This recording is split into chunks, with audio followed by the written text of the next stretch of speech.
Bueno, Ricardo, a ver, hace poquito se cumplió un año del triunfo de Javier Milei en las elecciones del año 2023. Ujú. ¿Cuál es tu mirada de estos primeros 300, bueno, un poquito menos, ¿no? Porque en diciembre se va a cumplir esto, pero de estos casi primeros 365 días de gestión?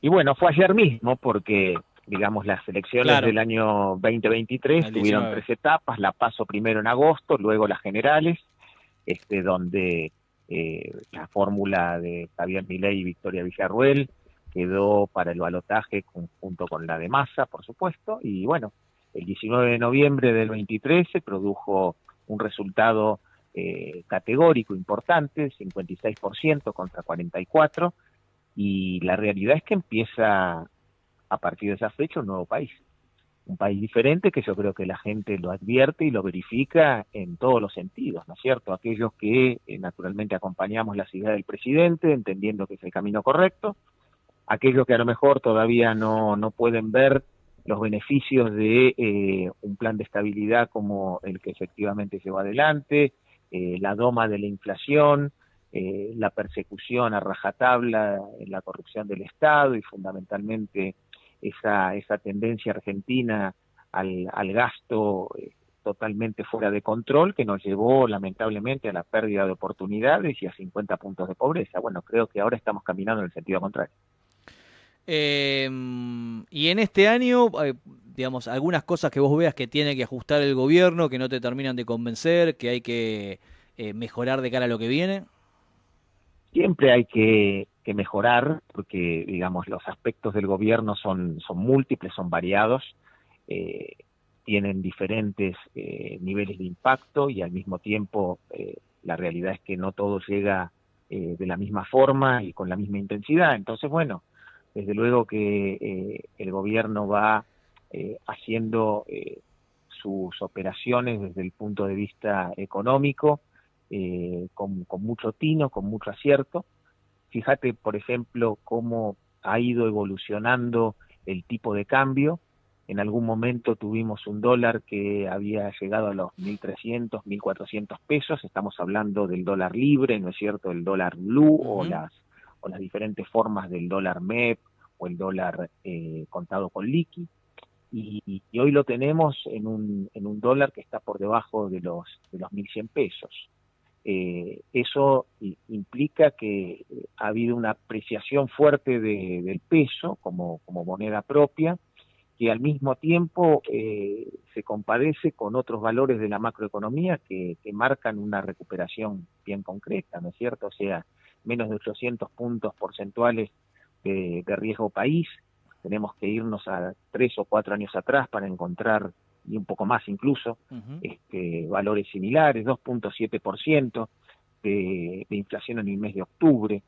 Digo, son valores que en definitiva fortalecen el perfil económico del gobierno, fundamentalmente la gestión y naturalmente, bueno, creemos que ahí están las fortalezas y lo que hay que corregir y lo que hay que en todo caso ponerle más énfasis y atender son las demandas propias del consumo interno que tienen que ver con mejorar las condiciones eh, de la macroeconomía para que impacten directamente en la vida real, pero tiene que ser en ese orden, no puede ser de otra manera.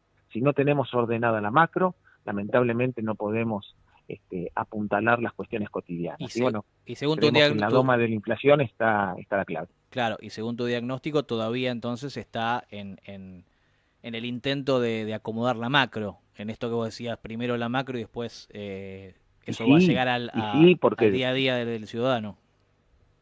porque el descalabro era muy grande. Vos pensás que teníamos un país absolutamente descontrolado en lo económico, al borde de una hiperinflación, con un gasto que se había multiplicado de manera geométrica. Estamos viendo también cómo se ve y cómo se verifica en la economía cotidiana el cierre de esas estructuras que en definitiva tan emblemáticas del Estado que eran cuevas de corrupción y de gasto, ¿no es cierto?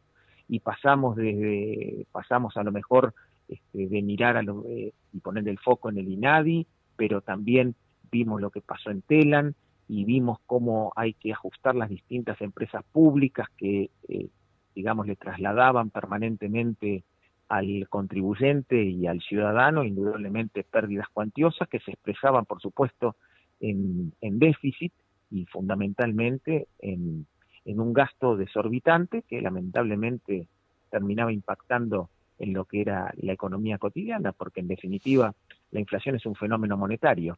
Si vos gastás más de lo que efectivamente producís y recaudás y al mismo tiempo lo financiás o bien con deuda, o bien con emisión, o bien con ambas cosas. Bueno, el cóctel terminó siendo lamentablemente muy desgraciado y de alguna manera impactó en la economía cotidiana, haciendo que la fábrica de pobres no se detuviera, ¿no es cierto? Ricardo, ¿cómo ves el año que viene? Que por supuesto ahí algo comentabas respecto al económico y a tu análisis del plan económico en sí, pero también es un año electoral, ¿no? Y depende Ujú. cómo sea ese año electoral, uno hablando con referentes de ambos espacios, del PRO y de la Libertad Avanza, bueno, se verá ahí si finalmente se da esto que se viene hablando de un frente electoral y de cuánto por sí o por no, necesitará la Libertad Avanza a los integrantes del PRO para armar las listas el próximo año, ¿no? Y bueno, como efectivamente la suerte del gobierno y particularmente del liderazgo del presidente está atado directamente a las condiciones económicas. Y como las variables económicas van en el sentido correcto, indudablemente también el termómetro electoral se va a inclinar en ese sentido.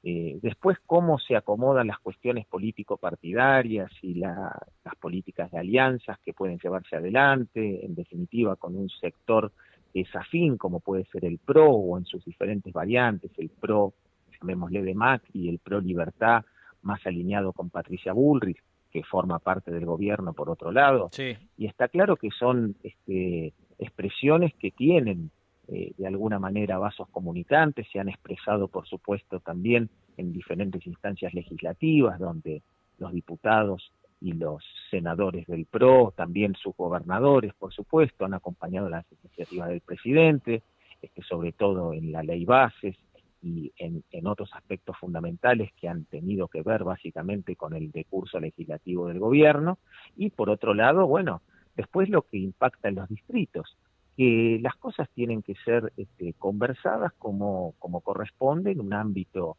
eh, plural que en definitiva se da a partir de una conciencia de país similar.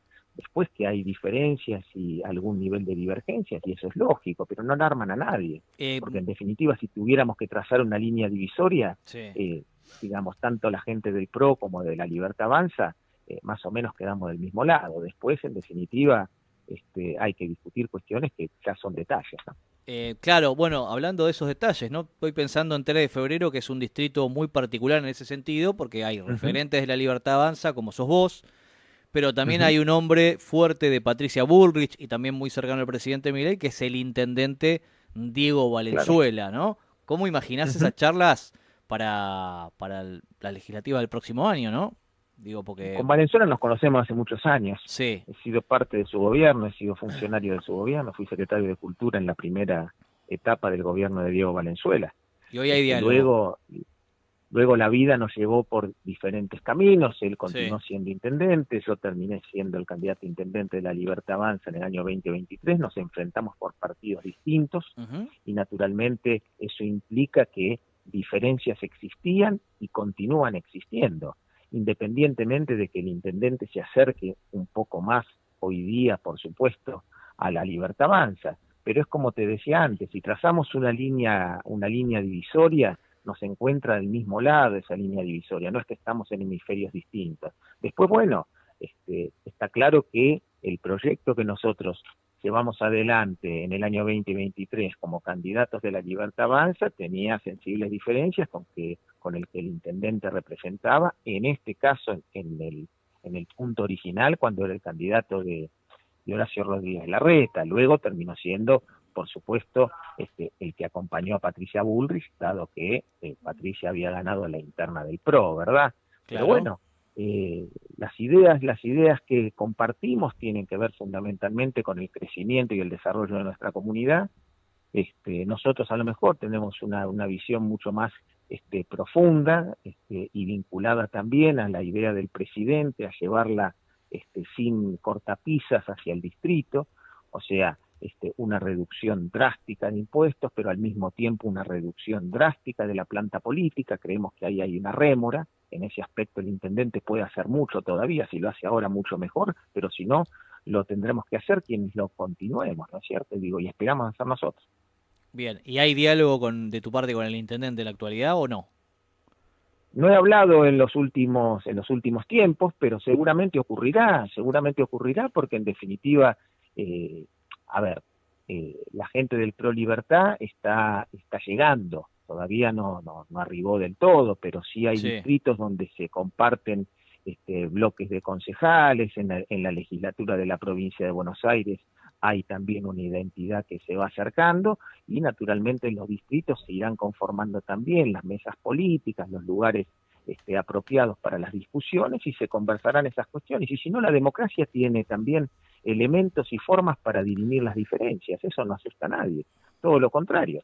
Si hay una posibilidad de encontrar el camino del consenso, bienvenido sea, y si eso no es posible, está claro que hay otro tipo de mecanismos que tienen que ver con la competencia, y en este caso también la comunidad, particularmente los vecinos del distrito, son los que van a, de alguna manera, definir quiénes serán los que lleven adelante la etapa ya de, digamos, la etapa post-Valenzuela, ¿verdad? Porque, bueno, se trata de un intendente que ya cumplió 2 mandatos prácticamente y medio, va a terminar con un tercer mandato que deriva justamente de una modificación que terminó siendo un poquito extraña, ¿no? Porque en definitiva había una limitación, pero esa limitación quedó salvada o subsanada en algún momento para que pudieran ser candidatos nuevamente todos los intendentes que habían sido reelectos en una primera oportunidad.